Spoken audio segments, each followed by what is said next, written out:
Любовче, събуди ли се? Мгм. Добро утро, слънчице.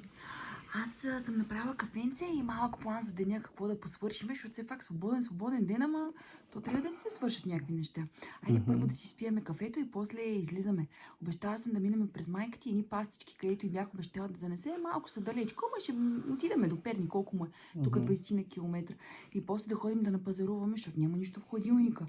И бойлера нещо малко се чу штрак, да го погледнеш, ама то след обяда, колко време да ти отнеме. Да.